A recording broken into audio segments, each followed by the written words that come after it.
유네스코에서 한글이 세계 공용 문자가 될 전망이 나와 전 세계에서 가장 한글의 가치를 폄하하던 일본인들이 경악하고 있습니다. 일부 일본인들은 아직도 한글은 일본어의 아류다라며 비판하고 나섰지만 현실은 달랐습니다. 한국의 일본 불매운동으로 인해 파산 직전에 내몰린 일본 기업들이 앞다퉈 한글로 신제품을 출시하자 대박이 난 것인데요. 이번 사건에 대해 자세히 알아보겠습니다. 현재 전 세계 사람들은 한국과 관련된 것에는 무엇이든 열광하고 있습니다.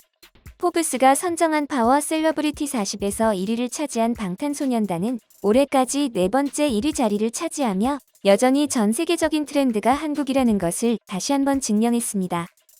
방탄소년단은 파워 셀러브리티 40의 선정 기준인 언론, SNS, 수입 부문에서 골고루 높은 점수를 받아 압도적으로 1위를 지켜냈는데요. 2위 블랙핑크도 지난해 자리를 그대로 지켰습니다. 4위에 오른 글로벌 스포츠 스타 손흥민과 류현진은 지난해 순위를 서로 바꿨을 뿐 건재했는데요. 그만큼 전 세계에 대한 한국의 영향력은 우리가 상상도 못할 만큼 굉장한 상황입니다.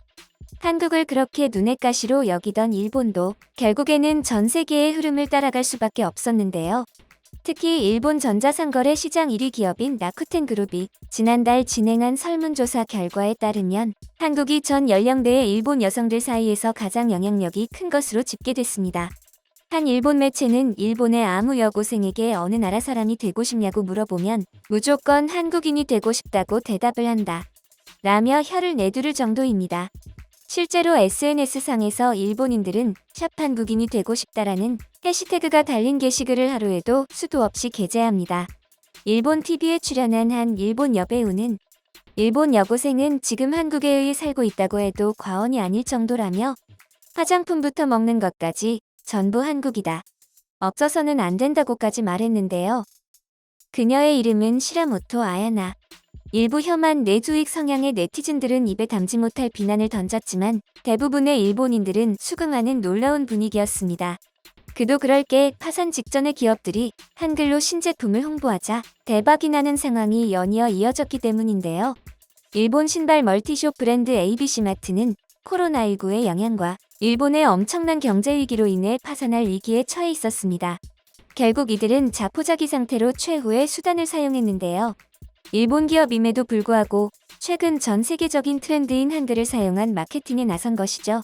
지난달 뉴발란스 러닝화 새 모델을 출시하면서 한국에서 인기인 뉴발란스 MR530이라는 광고 카피를 채택했고 광고 포스터와 영상에는 샵116, 샵530코디, 샵 좋아요라는 한글 해시태그 네온사인이 등장합니다.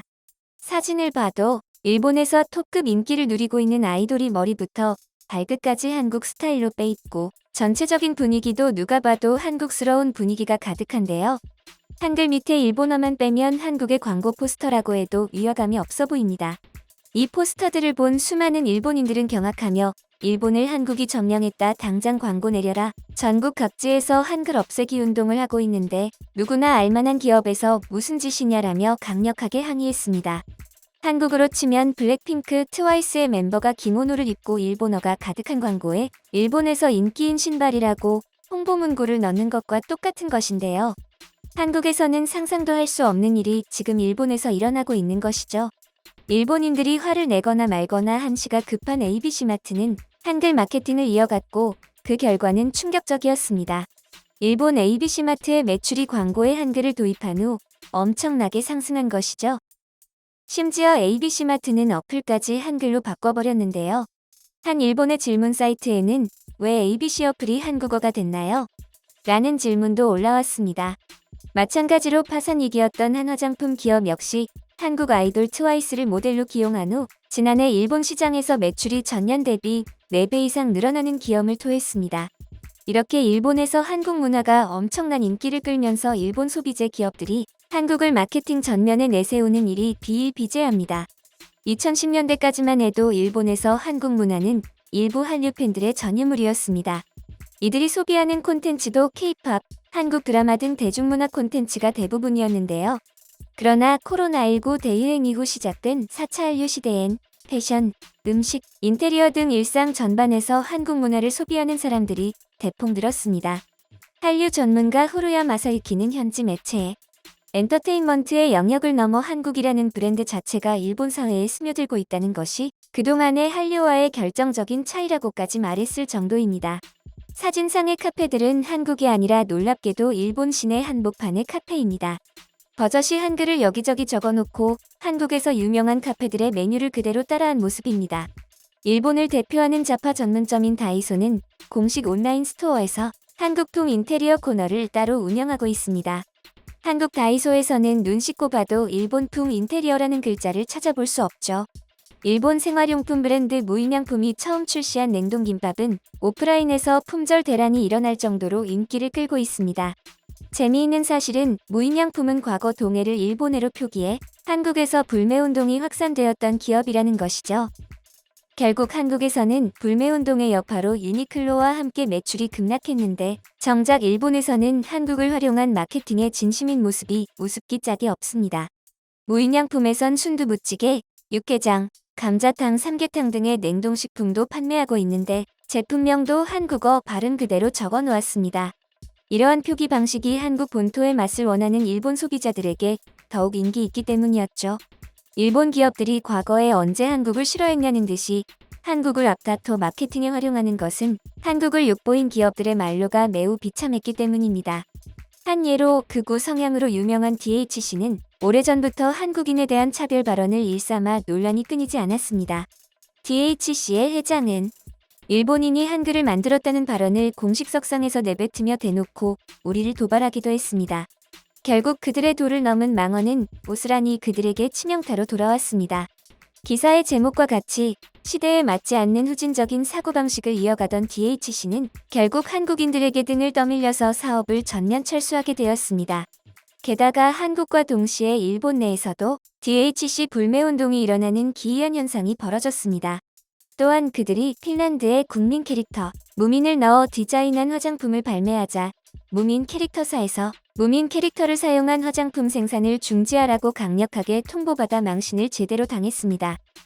무민 캐릭터사에서는 자연을 좋아하고 다양성과 가족애를 상징하는 캐릭터인 무민에게는 긍정적인 태도로 평화적인 삶을 추구한 작가의 소망이 담겨 있다. 무민은 일본의 차별 기업과 어울리지 않는다고 일침을 놓았습니다. 그 덕에 DHC는 무민 공식 사이트와 트위터 계정에서 DHC 관련 제품을 전부 삭제하고 공식 사이트와 SNS에 사과문을 게시하게 되었죠. 그런 DHC도 소 뒷걸음치다 쥐잡은 적이 있는데요. 지난해 5월에는 자사 홈페이지를 통해 일본을 위해 혐오하고 경멸해야만 하는 한국계 유명인사의 실명을 언론에 공개하려고 했는데 신문사와 방송사가 강하게 거부해 좌절됐다며 일본의 중추를 한국계가 차지하고 있는 것은 매우 위험하다는 내용의 글을 게시해 파문을 일으켰습니다. 결국 이 말이 사실이라면 일본의 중추는 이미 한국인들이 장악했다는 것을 의미합니다. 심지어 세계의 저명한 학자들의 극찬을 받는 한국의 글자. 한글은 언어연구학으로 세계 최고인 영국 옥스퍼드대의 언어학대학에서 세계의 모든 문자를 놓고 합리성, 과학성, 독창성 등을 기준으로 판단한 순위에서 당당히 1위를 차지했습니다. 고유의 문자가 없는 수많은 언어들에게 가장 적합한 문자를 찾는 연구를 유네스코에서 진행한 적이 있는데 여기서 최고의 평가를 받은 건 역시 한글이었습니다. 이 때문에 전문가들 사이에서는 한글이 세계 공용 문자가 될 가능성이 있다는 분석이 힘을 얻고 있어 한국을 괴롭히고 싶어하는 일본인들은 더 이상 한국에 이길 수 있는 것이 없다는 것을 알고 망연자실할 수밖에 없었습니다. 현재 전 세계에서는 한국의 인구보다 훨씬 많은 1억 명에 가까운 사람들이 한국어를 모국어로 사용 중이며 최근 해외 언어학습 전문기관에서는 세계에서 언어를 배우고자 하는 열기가 가장 높은 언어들의 순위를 발표했는데 한국이 6위를 차지했습니다. 영어, 스페인어, 프랑스어 등이 상위권을 차지했는데 그들의 언어는 식민지화로 확장된 언어인 반면 한국어는 세계인들이 자발적으로 배우는 언어입니다. 자랑스러운 한글이 세계가 깜짝 놀랄 만한 순위를 기록한 것이죠.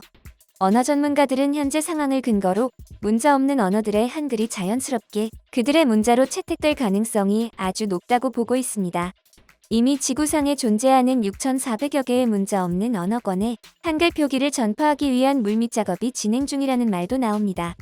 지금까지 한류의 위상과 그에 따라 함께 가치가 대폭 상승한 한글의 위상에 대해 살펴봤습니다. 이제는 동양 문화의 대표격인 한국 문화의 아류로 전락해버린 일본 문화가 지금처럼 한국을 쫓아가기만 한다면 잠깐은 주목받을지라도 원조인 한국보다는 한없이 초라해질 것입니다.